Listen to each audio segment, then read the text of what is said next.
जमानत याचिका खारिज कर दी है। इन पर यूएपीए के तहत केस चलता रहेगा। तो शर्जिल इमाम और उमर खालिद की जो जमानत याचिका थी वो खारिज कर दी है सुप्रीम कोर्ट से। इन दोनों के लिए यह बहुत बड़ा झटका है, यह बड़ी खबर इस वक्त हम आपको बता रहे हैं। और इन पर यूएपीए के तहत केस चलेगा। बाकी के जो 5 आरोपी थे उनको जमानत मिली है सुप्रीम कोर्ट से, उनके लिए राहत। लेकिन दूसरी तरफ देखिए किस तरीके से अगर बात शर्जिल इमाम की करें, उमर खालिद की करें, तो उनको जमानत नहीं मिली है। उनकी जमानत याचिका को खारिज कर दिया है। और सबसे बड़ी बात, सुप्रीम कोर्ट ने यह कहा है कि इन पर यूएपीए के तहत केस चलेगा। हालांकि दिल्ली दंगा मामले में उमर खालिद और शर्जिल इमाम को छोड़कर जो 5 अन्य आरोपी हैं उनको सुप्रीम कोर्ट से जमानत मिल चुकी है। सुप्रीम कोर्ट ने बाकी अन्य 5 आरोपियों को जमानत दे दी है। जमानत पाने वाले 5 आरोपियों के नाम गुलफिशा, मिरान, सलीम, शिफा और शादाब हैं। और इस वक्त हमारे लीगल एडिटर सुमित कुमार हमारे साथ लगातार जुड़े हुए हैं। सुमित, और क्या कुछ कोर्ट की तरफ से अंदर टिप्पणी की गई है, जरा बताएं। देखिए, इस पूरे मामले में अगर बात की जाए प्रीति, तो शर्जिल इमाम और उमर खालिद की जो जमानत याचिका है वो सुप्रीम कोर्ट ने खारिज कर दी है। इसके पीछे की जो वजह है वो सुप्रीम कोर्ट ने बताई है कि इस पूरे मामले में जिस तरह से उनकी भूमिका है वो कहीं ना कहीं यूएपीए की जो धारा है, विभिन्न धाराएं है जिसके तरफ उनके खिलाफ एफआईआर दर्ज की गई थी, उसके खिलाफ प्रथम दृष्टया मामला बनता है। ऐसे में फिलहाल जमानत ऐसे मामले में नहीं दी जा सकती है। सुप्रीम कोर्ट ने यह भी तर्क दिया है कि जो आरोपियों के वकील की जो दलील थी कि 5 साल से अधिक समय से वो जेल में बंद हैं और इस आधार पर उन्हें जमानत दी जानी चाहिए। इस पर सुप्रीम कोर्ट ने दो टूक कहा है कि जरूरी नहीं है कि ऐसे मामले में जो है वो 5 साल जेल में रहने के आधार पर जमानत दे दी जाए। कोर्ट ने यह भी कहा है कि इस पूरे मामले में जो बाकी 5 आरोपी हैं उनसे उमर खालिद और शर्जिल इमाम का जो मामला है वो अलग है, क्योंकि जो मेन कॉन्स्पिरेटर हैं, जो मेन साजिशकर्ता हैं, वो शर्जिल इमाम और उमर खालिद हैं। प्रथम दृष्टया कोर्ट ने कहा है कि उनके खिलाफ मामला बनता है और यही वजह है कि जमानत याचिका सुप्रीम कोर्ट ने खारिज कर दी है। अगर सुनवाई की अगर बात की जाए प्रीति, तो इस सुनवाई के दौरान सॉलिसिटर जनरल तुषार मेहता के अलावा additional solicitor general S V Raju मौजूद थे और उन्होंने बारी बारी से कोर्ट रूम में उन वीडियो क्लिप को चलाया था जिसमें भड़काऊ भाषण देने का आरोप शर्जिल इमाम और उमर खालिद पर था। और यहां तक ही नहीं, दिल्ली पुलिस का यह भी सुप्रीम कोर्ट में कहना था कि ये प्री प्लान जो है वो साजिश रची गई थी, क्योंकि 2019 में जब अमेरिका के राष्ट्रपति दिल्ली दौरे पे थे तो जानबूझकर इस तरह की जो साजिश जो है वो रची गई ताकि अंतर्राष्ट्रीय मंच पर भारत की जो छवि है वो धूमिल की जा सके। तो कहीं ना कहीं इस ग्राउंड को, जो दिल्ली पुलिस की जो ग्राउंड थी, इस ग्राउंड को कहीं ना कहीं सुप्रीम कोर्ट ने कंसीडर किया है और कोर्ट ने कहा है कि ऐसे How do you react to this? What happened in the courthouse, if you could brief us? So the 5 who have been granted bail, the Supreme Court has said that their culpability, if any, is at a lower level. And for the 2 that have, the Supreme Court has said that we are not commenting on their culpability. But because of the way it is structured, I think them in the fitness of things and judging the Constitution as well as the UAPA together, they have said that 1 more year to examine all protected secret witnesses, and even if they can't do that, these 2, Umar Khalid and Shardil Imam, can reapply for bail after 1 year. Bail, we are all very happy for them, and frankly, it is 5 years too late. And we hope that they'll be able to go on with their lives. Ultimately, 5 long years, it was a long struggle. How it went for all of y'all before the courthouse, and in fact, as these 5 have been granted bail, how much big relief it is for y'all? It is absolutely a relief. Custody is dehumanizing at the best of times. And these are all young people. Some were students when they were arrested. Some were going to start a job. And now we hope that they will be able to go on with their lives. So it's a massive relief for them and their families. So what are the conditions that have been imposed by the court? We do not know yet. It wasn't read out in open court. The judgment should be made available publicly, I think, in a couple of hours. We will know then. We hope in a couple of days. Sir, has the prosecution defined any concrete evidence that links Umar Khalid and Sharjeel Imam to the conspiracy behind the riots? Again, we have only heard the judgment of the Supreme Court about the conclusions. The reasoning was not read out. Until the judgment comes out in the public domain and is made available to us, we can't comment on that. So the court has stated that both stand on a qualitatively different footing, Umar Yes. Khalid and Sharjeel Imam. Yes. How do you see this? That is the conclusion based on the charge sheets and the arguments made in court. And as I said, we do not know the rationale which the Supreme Court has relied on or the facts they have relied upon to reach that conclusion yet. All right, sir. एक single ID by. So that was तो देखिए सबसे बड़ी बात सुमित, क्योंकि आप भी अपनी बात पूरी कीजिएगा, और दूसरा सवाल ये कि क्या 1 साल से पहले आप बेल के लिए ये लोग अप्लाई नहीं कर सकते हैं? बिल्कुल प्रीति नहीं कर सकते हैं, लेकिन अभी भी उमर खालिद और शर्जील इमाम के पास 2 ऑप्शन जो हैं वो सुप्रीम कोर्ट में बचते हैं। आज का जो फैसला है उसके खिलाफ पुनर्विचार याचिका जो है वो सुप्रीम कोर्ट में दायर की जा सकती है दोनों आरोपियों की ओर से। अगर पुनर्विचार याचिका खारिज हो जाती है तो क्यूरेटिव पिटीशन भी जो है वो दोनों आरोपियों के पास ये विकल्प रहता है। हालांकि गुंजाइश बेहद कम होती है ऐसे दोनों विकल्पों पे, क्योंकि सुप्रीम कोर्ट ने यहाँ 2 टूक कह दिया है कि जो आरोप हैं वो बेहद गंभीर हैं और ट्रायल से पहले अगर दोनों आरोपी जेल से बाहर आते हैं तो निश्चित तौर पर ट्रायल प्रभावित हो सकता है। क्योंकि दिल्ली की करकरडुमा कोर्ट में इस पूरे मामले को लेकर ट्रायल चल रहा है और आरोपियों की दलील सुप्रीम कोर्ट में यही थी कि ट्रायल अभी बहुत लंबा चल रहा है, ट्रायल की जो रफ्तार है वो बहुत धीमी है और यही आधार जो है वो जमानत के लिए जो है आरोपियों की ओर से बताई गई थी। लेकिन सुप्रीम कोर्ट ने कहा है कि जरूरी नहीं है कि अगर आप 5 साल तक जेल में हैं, खासकर ऐसे मामले में, तो आपको जमानत दे दी जाए। तो कहीं ना कहीं एक लकीर सुप्रीम कोर्ट ने जरूर खींच दी है आज के फैसले से, क्योंकि ऐसे मामले में लगातार आरोपियों की ओर से ये दलील दी जाती है कोर्ट में कि 5 साल तक जेल में रहने के आधार पर जो है वो कम से कम जमानत दे दी जाए। इस बात को कहीं ना कहीं सुप्रीम कोर्ट ने नकारा है, क्योंकि दिल्ली पुलिस का कहना था कि ऐसे मामले में सिर्फ 7 साल तक की ही सजा नहीं है बल्कि उम्र कैद तक की भी सजा जो है ऐसे मामले में होती है। और ऐसे में आरोपी अगर कहता है कि 7 साल में से 5 साल की सजा उसने काट ली है तो इस आधार पर जमानत दी जाए, ये बिल्कुल ठीक नहीं है। तो कहीं ना कहीं दिल्ली पुलिस की दलीलों पर सुप्रीम कोर्ट ने गौर किया है, क्योंकि दोनों जो आरोपी हैं उन पर मुख्य कॉन्स्पिरेटर यानी कि मुख्य साजिशकर्ता का आरोप था और इन्हीं दो आरोपियों की जमानत को लेकर काफी विवाद जो है वो खासकर हो रहा था। लेकिन अब सुप्रीम कोर्ट ने साफ तौर पर कह दिया है कि यूएपीए के तहत दोनों आरोपियों के खिलाफ जो है वो मामला प्रथम दृष्टया बनता है। यही वजह है कि सुप्रीम कोर्ट ने दोनों आरोपियों की जमानत याचिका खारिज कर दी है। अगर बाकी 5 आरोपियों की बात की जाए तो सुप्रीम कोर्ट ने कहा है कि इन दोनों यानी कि शर्जील इमाम और उमर खालिद का जो मामला है उन दोनों मामलों से 5 आरोपियों का मामला अलग है और इसी आधार पर सुप्रीम कोर्ट ने 5 आरोपियों को जमानत दे दी है। अब शर्जील इमाम और उमर खालिद 1 साल के बाद ही निचली अदालत में नए सिरे से जमानत याचिका दायर करेंगे। अगर निचली अदालत नहीं देती है तो फिर वो हाई कोर्ट और फिर सुप्रीम कोर्ट आएंगे, जो कि पहले का जो पैटर्न रहा है। तो फिलहाल अभी भी जेल में उन्हें रहना होगा, क्योंकि उनका साफ तौर पर कहना था कि 5 साल 9 महीने 10 महीने वो जेल में रह चुके हैं और इस आधार पर सुप्रीम कोर्ट को कंसीडर किया जाना चाहिए, जो कि उनके खिलाफ जो मामला है वो 7 साल तक की सजा का प्रावधान होता है। लेकिन इस बात को सॉलिसिटर जनरल तुषार मेहता और एएसजी जो एसवी राजू थे दिल्ली पुलिस के वकील, उन्होंने सिरे से नकारा था और कहा था कि ऐसे मामले में जो है वो फिलहाल उम्र कैद की भी सजा हो सकती है और ये ट्रायल कोर्ट डिसाइड करेगा। तो आरोपियों की जो तमाम दलीलें थी उसे सुप्रीम कोर्ट ने सिरे से खारिज कर दिया है और निश्चित तौर पर आने वाले दिनों में सुप्रीम कोर्ट के फैसले के बाद कहीं ना कहीं एक तरह से विवाद जो है वो और खड़ा होगा, क्योंकि लगातार अंतर्राष्ट्रीय मंच पर भी ये अपील की जा रही थी कि शर्जील इमाम और उमर खालिद को जमानत दी जाए। तो कहीं ना कहीं सुप्रीम कोर्ट ने कहा है कि अपराध का नेचर बेहद गंभीर है, यूएपीए के तहत जो है वो मामला बेहद गंभीर है, लिहाजा ऐसे मामले में जमानत नहीं दी जा सकती। अब 1 साल का इंतजार करना होगा जब नए सिरे से जमानत याचिका ट्रायल कोर्ट में दायर करनी होगी दोनों आरोपियों की।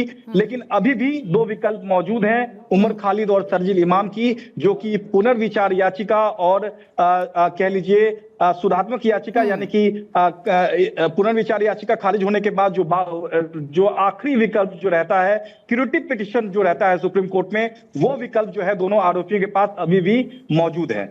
बिल्कुल सुमित, अगर सीधे शब्दों में अपने दर्शकों को समझाएं तो देखिए, उमर खालिद और शर्जील इमाम की मुश्किलें और बढ़ गई हैं, कम नहीं हुई हैं, क्योंकि उनकी जो जमानत याचिका थी वो खारिज हो चुकी है। हालांकि जो 5 बाकी के आरोपी थे उन्हें जमानत सुप्रीम कोर्ट ने दे दी है। सुमित, क्योंकि ये भी सुप्रीम कोर्ट की तरफ से कहा गया है कि यूएपीए के तहत ये केस चलता रहेगा, तो ऐसे में अब आगे क्या और ज्यादा मुश्किलें बढ़ने वाली हैं उमर और शर्जील की? बिल्कुल, देखिए यहाँ सीधे तौर पर सुप्रीम कोर्ट के सामने सवाल था कि क्या आरोपी जो दावा कर रहा है कि ऐसे मामले में, जो कि यूएपीए के मामले में अधिकतम सजा 7 साल की है और 5 साल जो है उमर खालिद और शर्जील इमाम उससे जो समय ज्यादा जेल में काट चुका है, तो क्या इस आधार पर जमानत दी जा सकती है या नहीं। तो कोर्ट ने दिल्ली पुलिस की उस दलील को कंसीडर किया है जिसमें additional solicitor general S V Raju ने कहा था कि ऐसे मामले में जहां देश को तोड़ने की साजिश रची गई, उसमें सजा जो है वो 7 साल से लेकर उम्र कैद तक की है। तो ऐसे में आप ट्रायल कोर्ट के फैसले के पहले ही नहीं कह सकते हैं कि अधिकतम जो सजा है वो 7 साल की हो सकती है, इसमें उम्र कैद की भी सजा हो सकती है। तो आरोपियों की जो ग्राउंड थी प्रीति, वो समझना बेहद जरूरी होगा। 2 ग्राउंड अहम जो है वो उमर खालिद और शर्जील इमाम ने सुप्रीम कोर्ट में दी थी। पहला जो ग्राउंड था कि ऐसे मामले में 7 साल की सजा होती है और उन्होंने 5 साल से अधिक की सजा जेल में काट ली है, इस आधार पर जमानत दी जाए। दूसरा जो तर्क ये था कि अभी भी दिल्ली की करकरडुमा कोर्ट में ट्रायल जो है उसमें काफी विलंब हो रहा है। अगर ट्रायल में लेट लतीफी हो रहा है तो ये भी एक जमानत का आधार होता है।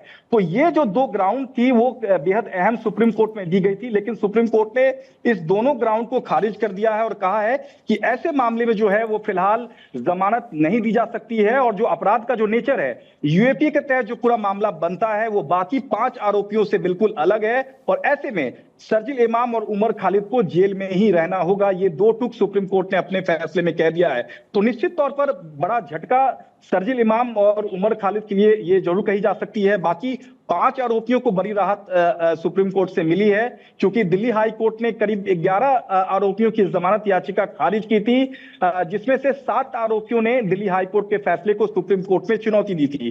तो अब इस पूरे मामले में ट्रायल की जो प्रक्रिया है वो दिल्ली की करकरडुमा कोर्ट में चलेगी और एक साल के बाद शर्जील इमाम और उमर खालिद को नए सिरे से ट्रायल कोर्ट में जमानत याचिका दायर करनी होगी और उस वक्त केस की मेरिट के आधार पर जो है वो ट्रायल कोर्ट डिसाइड करेगा कि क्या अभी भी जमानत जो है वो शर्जील इमाम और उमर खालिद को दी जा सकती है या नहीं। तो एक लंबा अरसा हो जाएगा और अभी भी जेल में उमर खालिद और शर्जील इमाम को रहना पड़ेगा, ये सुप्रीम कोर्ट ने अपने फैसले में कह दिया है।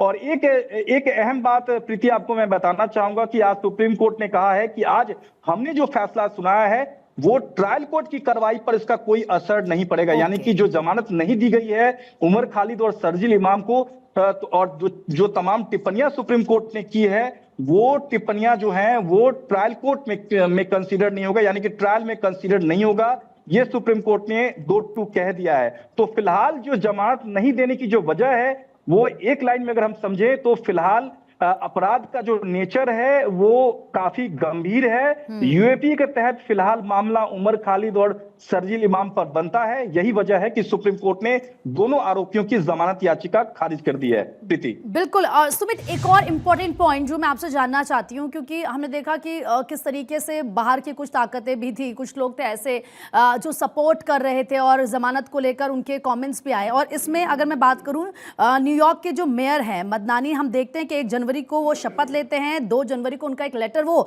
सामने आता है। उमर खालिद को उन्होंने लेटर लिखा था सोशल मीडिया में, जिसमें उन्होंने उमर के साथ एकजुटता दिखाते हुए ये कहा कि हम आपके बारे में सोच रहे हैं। तो क्या इन पॉइंट्स को भी कोर्ट में कंसीडर किया जाता है या किया क्या है?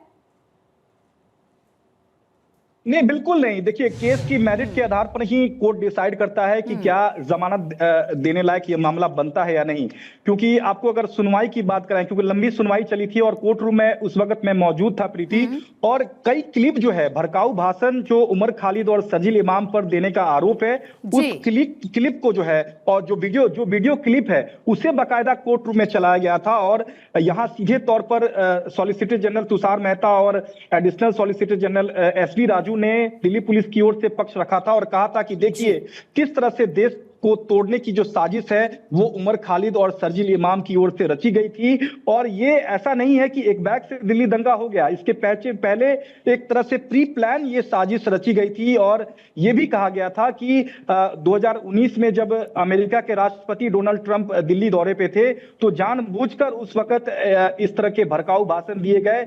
सीए के दौरान जो है वो प्रदर्शन के दौरान ऐसे भाषण जानबूझ के दिए गए ताकि दिल्ली में इस तरह के दंगे को अंजाम दिया जा सके और अंतर्राष्ट्रीय मंच पर भारत की जो छवि है वो पूरी तरह से धूमिल की जा सके। तो ये एक तरह से प्री प्लान बड़ी साजिश का हिस्सा था। और इसमें दोनों में मुख्य जो कॉन्स्पिरेटर हैं वो शर्जील इमाम और उमर खालिद हैं और उनको जमानत ना दी जाए। तो इस बात को कहीं ना कहीं सुप्रीम कोर्ट ने एफएसआई जो है वो सही माना है और कहा है कि यूएपीए के तहत विभिन्न धाराओं में जो एफआईआर दर्ज की गई है शर्जील इमाम और उमर खालिद के खिलाफ वो प्रथम दृष्टया मामला बनता है और गंभीर प्रकृति का अपराध होने के चलते हम दोनों आरोपियों को जमानत नहीं दे रहे हैं और दोनों की याचिका खारिज की जाती है। ये ऑब्जर्वेशन के साथ ही सुप्रीम कोर्ट ने जमानत याचिका खारिज कर दी और ये भी कोर्ट ने अपने ऑब्जर्वेशन में कहा कि ये जो दोनों आरोपी हैं उनका मामला बाकी पांचों आरोपियों से अलग है, कम गंभीर प्रकृति का अपराध है और ऐसे में हम पांचों आरोपियों को जमानत दे रहे हैं। तो निश्चित तौर पर एक अंतर्राष्ट्रीय मंच पे जो एक तरह से कैंपेन चल रहा था उससे ज्यादा कोई फर्क जो है वो सुप्रीम कोर्ट की कार्रवाई में नहीं पड़ता है, क्योंकि कोर्ट जो है वो केस की मेरिट पर डिसाइड करता है कि क्या आरोपी को जमानत दी जाए या नहीं। और एक ये भी वजह है प्रीति कि ऐसे मामले में जब मुख्य कॉन्स्पिरेटर की भूमिका में शर्जील इमाम और उमर खालिद है, अगर जमानत मिलती भी है वो जेल से बाहर भी आते हैं तो कहीं ना कहीं सबूतों और गवाहों को टेम्पर कर सकते हैं। चूंकि ट्रायल अभी भी कंक्लूड नहीं हुआ है, ट्रायल अभी भी दिल्ली की कड़कड़डुमा कोर्ट में चल रहा है। अगर जेल से बाहर आते हैं तो दोनों आरोपी सबूतों और गवाहों के साथ छेड़छाड़ कर सकते हैं और ट्रायल को टेम्पर कर सकते हैं, ट्रायल को प्रभावित कर सकते हैं। तो एक ये भी ग्राउंड जो है वो सुप्रीम कोर्ट ने दिया होगा जमानत खारिज करने के पीछे, क्योंकि अभी रिटन जो जजमेंट है अब से कुछ ही देर में सुप्रीम कोर्ट की वेबसाइट पर आ जाएगी। उसमें डिटेल जो जजमेंट में सुप्रीम कोर्ट ने तमाम बातें कही होंगी, उससे भी तस्वीर आने वाले दिनों में साफ होगी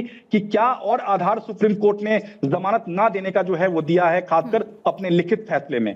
हालांकि सुमित, जैसे कि आपने भी बताया कि आरोपियों की तरफ से कहा गया कि सुनवाई में देरी हुई है और इसको भी एक आधार बनाना चाहिए, लेकिन दिल्ली पुलिस की तरफ से कहा गया कि जो आरोपी है वो सुनवाई में देरी के लिए खुद जिम्मेदार थे।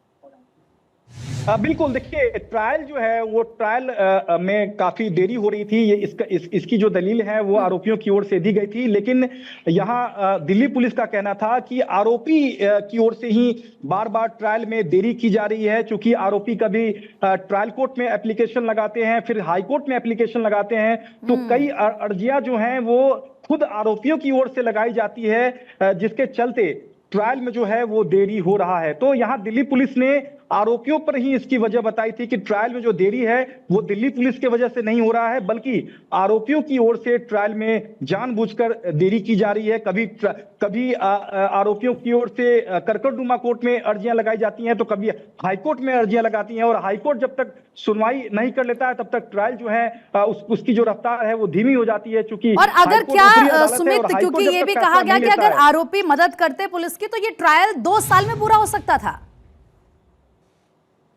बिल्कुल, देखिए इस तरह की जो दलीलें हैं वो सुनवाई के दौरान दी गई थी, लेकिन ये जब जमानत सुप्रीम कोर्ट ने नहीं दी है तो ये प्रति आप मान लीजिए कि दिल्ली पुलिस की तमाम दलीलों को सुप्रीम कोर्ट ने कंसीडर किया है, और यही वजह है कि उमर खालिद और शर्जील इमाम की जमानत याचिका सुप्रीम कोर्ट ने खारिज कर दी है। तो एक लंबे समय तक अभी और जेल में रहना होगा उमर खालिद और शर्जील इमाम की। और क्या आज का जो फैसला है उसके खिलाफ शर्जील इमाम और उमर खालिद पुनर्विचार याचिका यानी कि रिव्यू पिटीशन सुप्रीम कोर्ट में दाखिल करते हैं या नहीं, ये भी देखना बेहद अहम रह जाएगा, क्योंकि अभी भी 2 विकल्प आरोपियों के पास मौजूद हैं। तो फिलहाल सुप्रीम कोर्ट का जो फैसला है वो एक नजीर के तौर पर भी देखा जाएगा, क्योंकि ऐसे मामले में बड़ी संख्या में है ऐसे मामले जिसमें आरोपियों की ओर से दलील दी जाती है कि 5 साल की सजा अगर हम जेल में रह लिए हैं और 7 साल किसी मामले में अगर सजा होनी है तो इस आधार पर जमानत जो है वो मिलनी चाहिए।